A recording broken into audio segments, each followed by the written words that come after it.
I said, two for the money and two for the love. So fucking with me, feel way above. Nothing delusion, that's an illusion, that's absent of drugs. Keep it together, don't act like you didn't know what it was. I'm on a...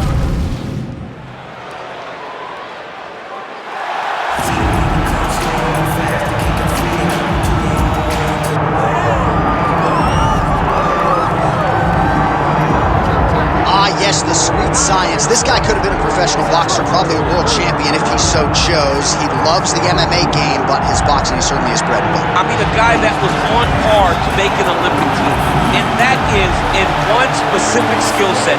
When you reach that level, when you're winning the national championship, and you're about to go to the Olympics, but you choose a different avenue. Yeah. You decide you want to fight mixed martial arts.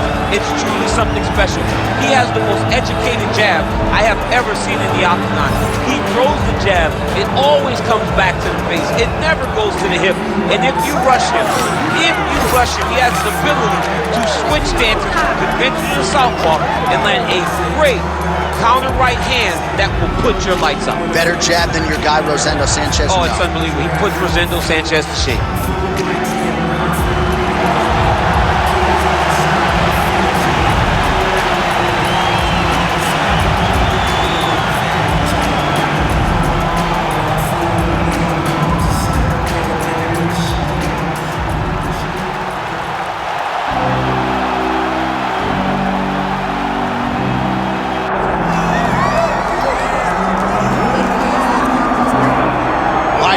If you like fascinating stylistic matchups, perhaps this one is for you. We have got a decorated BJJ practitioner here, and a lot of no-gi success. So most people believe that as he crosses into the UFC and gets deeper in his MMA career, he's going to realize a lot of success. Well, that translates. You know, the no-gi is what translates to mixed martial arts. The gi jiu-jitsu is very good. It's very good to develop and learn it. But the no-gi relates more to fighting than anything. The no shirt, the nothing to grab. This guy is so good on the ground. It's so good in no-gi jiu-jitsu that he can apply it to mixed martial arts. That's why you see him get so many submission victories. And at least when you're not wearing a gi, you can't get clock choked to sleep by your pajamas. So we'll see how it goes for him tonight, but there is no denying how good he is.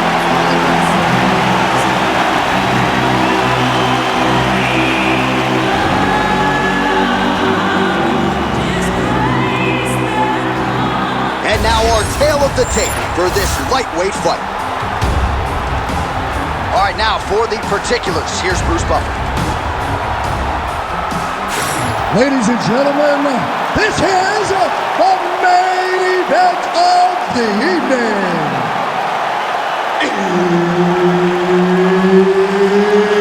It's time! 5 rounds in the UFC lightweight division. Introducing first, fighting out of the blue corner, Daniel the Hangman Hooker. And now introducing his opponent, fighting out of the red corner, Beneil Dariush. Herb Dean is your referee. He's the third man in the octagon tonight.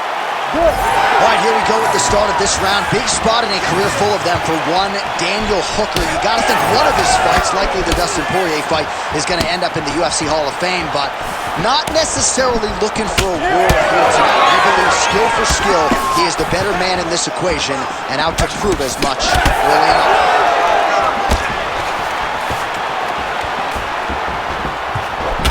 Nice punch to the head.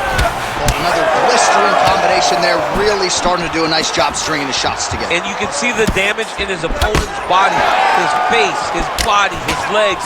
He's beating him up on all the targets. It's not one guy just headhunting. He is finding every opening that is presented to him.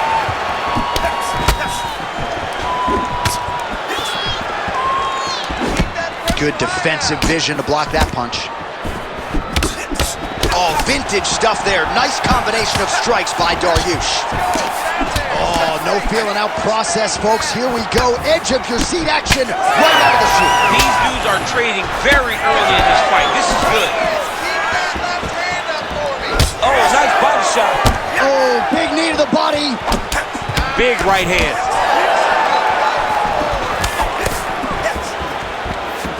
Pretty good execution for him there on the side kick, DC. Just really feeling himself. One of those traditional martial arts techniques that are making their way to the UFC. Oh, somehow ate that overhand. Wow. While this striker knows one direction, that is forward. He knows one style, that is aggressive, and that's exactly what we've seen tonight. He has every intent of overwhelming every guy he steps into the octagon with, and he's doing that up to this point of the first round. Beautiful job getting those hands up. Man, these guys have some chins on them. Huge shots being landed on both sides. Well, he continues to stay busy, and he continues to land with volume punches here. I mean, volume, but he's not wasting anything. He's so accurate out there. Some damage being doled out, and now some swelling upstairs on his opponent. He's not moving his head effectively. He's trying to be face first. Look, you don't have to prove how tough you are. You got to move your head. Be active.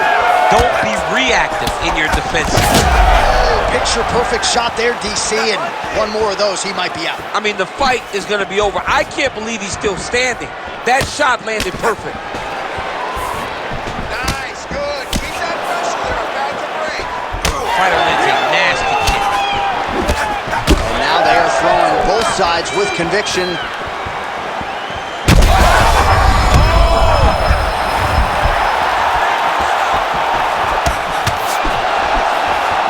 Well, he's always working off of that jab. Nice jab there by Hooker. Punch to the body is blocked. Champ, look at that redness underneath his elbow. A lot of those strikes to the body starting to pile up. Getting beat up and being smart enough to not be headhunting the entire time. I like this. I like this approach.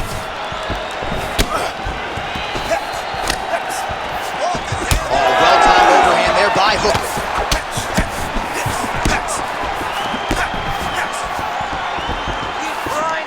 All right, so the referee has called a halt to the action here, likely to have the doctor come in and look at the swelling around that eye. Not good, DC. You cannot allow these fighters to dictate and determine whether or not they can go. When you have this type of swelling, you got to take a close look to see if the guy can compete. He's taking a close look, going back to the referee. Looks as though he's going to allow the action to continue. Fans like that decision, but for the compromised fighter, maybe got to take some chances now. He's going to take a lot of chances now because he's got to rush. He cannot be as patient as he intended to be with that amount of swelling. Dariush gets caught by that straight punch, beautifully landed by the opposition. Another big shot to the head. Unable to connect there. Punches in bunches as he lands another combination there. Really doing a nice job stringing his shots together. He's doing a great job of stringing the shots together and also just mixing up the target and the attacks. Great job finding different places for his strikes to land. Well, he's going to have to go back to the drawing board defensively, but in terms of this fight, he's been totally dominated, and that swelling's getting out of control. Swelling's getting out of control. We can't even tell who's in front of us anymore. This guy has been beat from start to finish, and right now, the only right thing, at least to me, feels like the fight getting stopped. Oh, he is stunned, trying to recover here.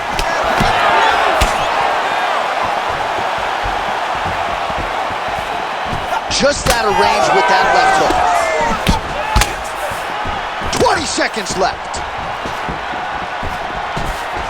Oh, he lands another strike to the body, really starting to connect on a lot of shots to the midsection, and these will take their toll as this fight goes into the latter rounds. That's a sense of blow right there, DC. He's rocked.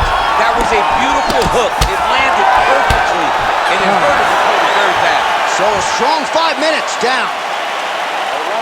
All right, there's the end of the round, and the end swell can only do so much, right? His face looks like it has been injected. It's so swollen. This fight could end at any moment. All right, so back to the stools we go. They say defense wins championships, and he has not defended well tonight. He isn't trying, or at least it doesn't seem like he's trying. He has got to move his head. He's trying to react when the punch is already coming, and that's not working. If he takes many more of these shots, this fight is going to be stopped due to the swelling. You ready to fight? Ready. Second round underway. Beautiful shot lands to the leg. His opponent in a lot of trouble now.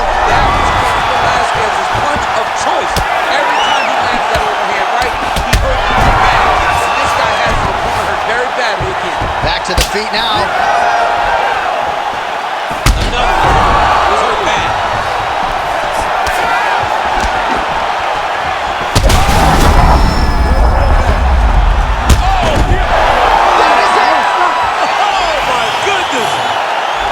I mean, you gotta be kidding me with that knockout. If that is not the #1 play on SportsCenter tonight, I'm not sure what would top it. One of the best knockouts we've seen all year. In a very long time. I have not seen someone look this good. He promised us something, and he delivered with that beautiful knockout.